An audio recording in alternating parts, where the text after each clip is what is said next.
Hello everyone. Today we are going to start with the second exercise, that is exercise 14.2 of chapter 14, factorization. So here in this exercise we'll factorize the given expression with the use of the standard identities. You have already got about the three standard identities in your algebraic expression chapter, but I'd like to write down the identities once again. The standard identities, if you remember, a plus b whole square is equal to a square plus 2ab plus b square. Second one is a minus b whole square is equal to a square minus 2ab plus b square. Again, the third one we have a plus b into a minus b is equal to a square minus b square. So we'll be using these three identities in solving the sums. So let's begin with exercise 14.2, the first sum, that is question number 1. So let's see what is given here. It's given factorize the following expressions. So question number 1 is given as a square plus 8a plus 16. Now see how we break the terms here. So let's see here. So you can see that the first term, this one, is a square, perfect square term, a square, and the last term, this also can be written as 4 square, right? 16 is equal to 4 into 4, 4 square. Now, is it not relevant to this particular thing? So I have to break this one in the form of 2ab. If this is my a and this is my b, so can I write it as 2 into a is this one and b is 4.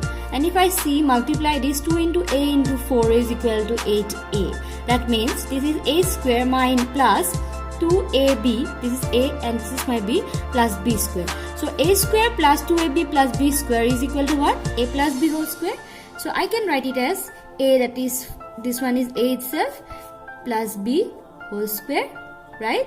And this means, you know, 5 square means what? 5 into 5. So this I can write it as a plus 4 into a plus 4, and this is how we factorize the given expression using identities. Okay, let me show you another one.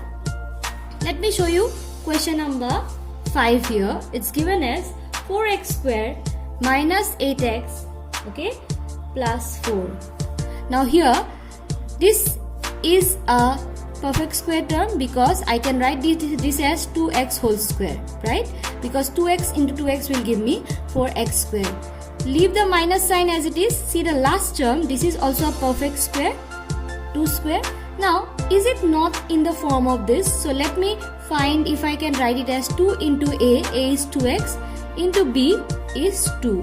2 into 2 into 2, 8x minus 8x. That means a square minus 2ab plus b square, which is equal to a minus b whole square.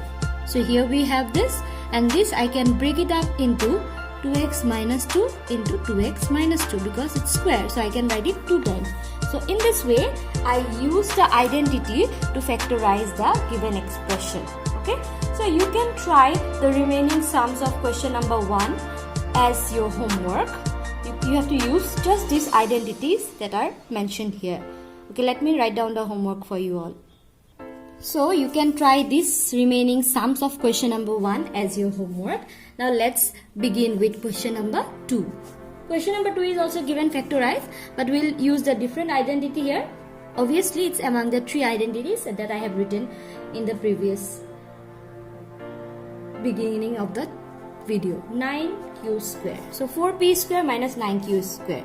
Is it not looking like something like this? 2 terms, having 2 terms.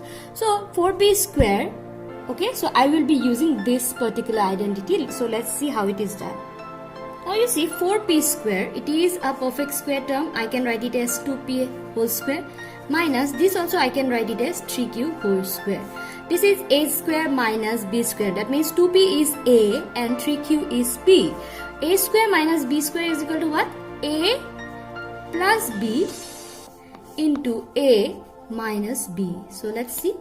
See, this is already factorized. I cannot break it anymore. So this is my solution. It's a sum where you get the solution in 2 or 3 steps. So we are using the third identity, that is a into b into a plus b into a minus b is equal to a square minus b square. I'll show you a few more. Let's see question number 2. What is there in question number 2? 63a square minus 112b square. Now we can see this is a perfect square. The variable here is also a perfect square, but 63 and 112 is not a perfect square. So what I can do, I'll just try to factorize 63. 63 if I factorize, will it go by 3? Yes, 3, 2, 1, 3, 7. Okay, let it be like this. Let me try factorizing 112. 2, 5 is 10, 2, 6 is 12, 2, 2 2s are 4, 2 8 is 16, 2 14, 2 7, 7 1. What is common in between them is 7. Okay, if you can see, so I will take out 7, that is factorize it 7. So 7, how much is 63? 9 ja. I'm taking out the 7 as common, and here if I take 7 as common, what remains? 2 4 8 16, 16b square. Now if you can see, the term inside the bracket are perfect square terms. So can I not write it as 3a whole square minus 4b whole square? Leave the 7 as it is. Is it not in the form a square minus b square? Yes, obviously. So I can write it as 3a plus 4b, that is a plus b into a minus b. Okay, so this is my solution. So whenever you see that the variables are in a square form but the constant term is not in a perfect square form, you can just factorize it, find a common factor and just bring it out, and then you can see the remaining part inside will be in a perfect square form, and then you can use this identity. Okay, so in this way you can try doing the rest of the sums of question number 2 as your homework. Let me write down here. Please see here that I have given the homework from 3 to 8. If you do not understand any sum from this, or if you are unable to solve, please leave it in the comment box, because I'm just similar identity is being used here. This among these 3 you have to use any 2 or any one of them. So I have just given it as your homework so that you can try. If you are not able to do, then I will obviously help you, but you have to try first. So let's continue with question number 3. Now what is given in question number 3 is factorize the expressions. Again same thing. Question number 1 is given as ax square plus bx. Now what you have to see, what is common in between them. A is not common in the second one and b is also not common. So what is common here? X.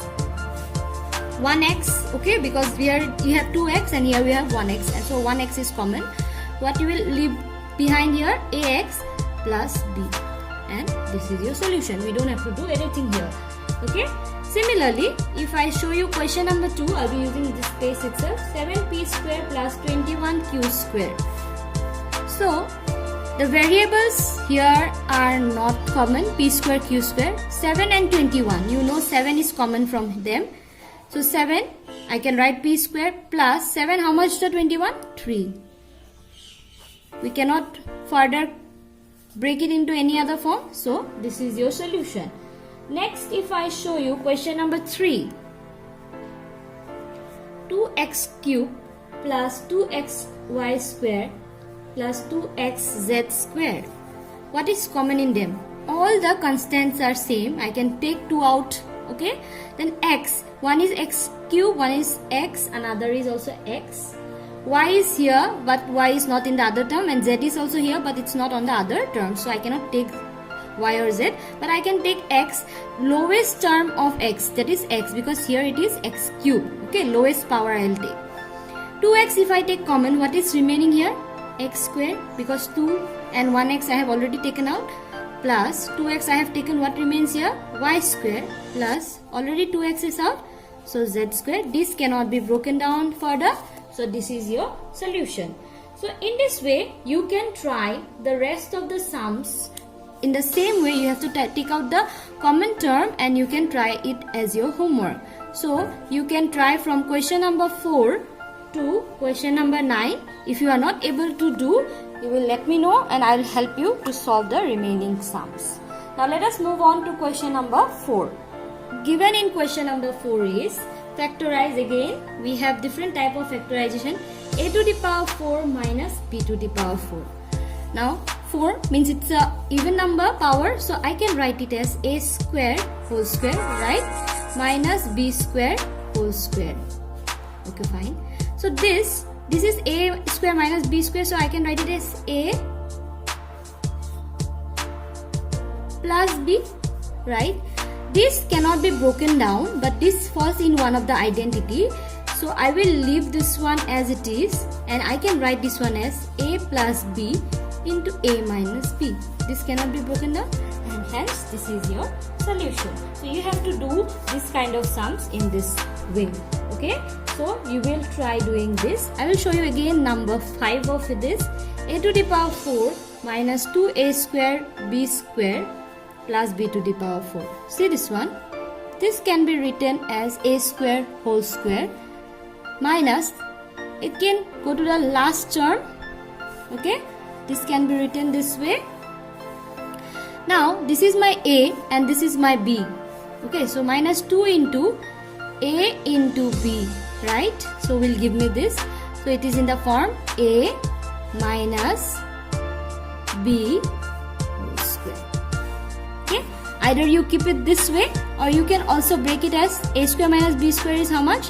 A plus b into a minus b whole square. Okay, and further you can write it as a plus b, a minus b 2 times, so a plus b, a minus b.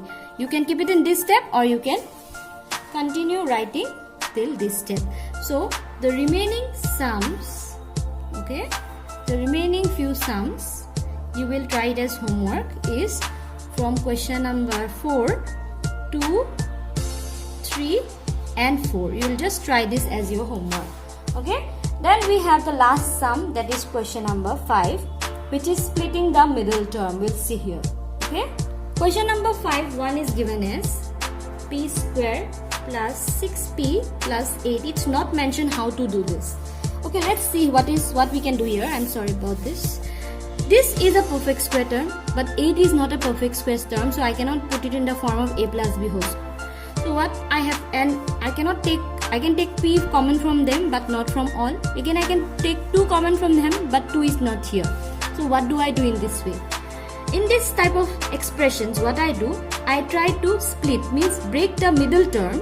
Okay, first of all I have to see that the powers go in a descending order, means the highest power first, second the next, then goes on. Okay, it's arranged properly. Second thing, I have to see that the middle term has to be broken down in such a way that when I add, I get this term, and I get the middle term, and when I multiply the numbers, I get the third term. That means, see, p square, it is already there. I have to break this one. 2 plus 4, will it not give me 6? Yes. And 2 plus 4 will give me 6. And 2 into 4 will give me 8. Yes or no?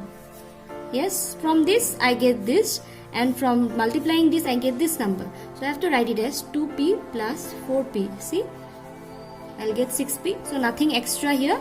So what I do, I'll take first the common of first these 2 terms. What will be common? P plus 2. Again from this 2, 4 is common, p plus 2. You can see 2 same terms coming. So I can write it as p plus 2, this common term, and what is remaining? P plus 4. So this is your solution. So you have to split the middle term. So you have only 2 sums here. So you will try that as your homework, that is number 2 and number 3. So this is the end of the exercise 14.2. I hope you have understood. If you have any doubt, please let me know in the comment section. Thank you everyone. Have a nice day ahead.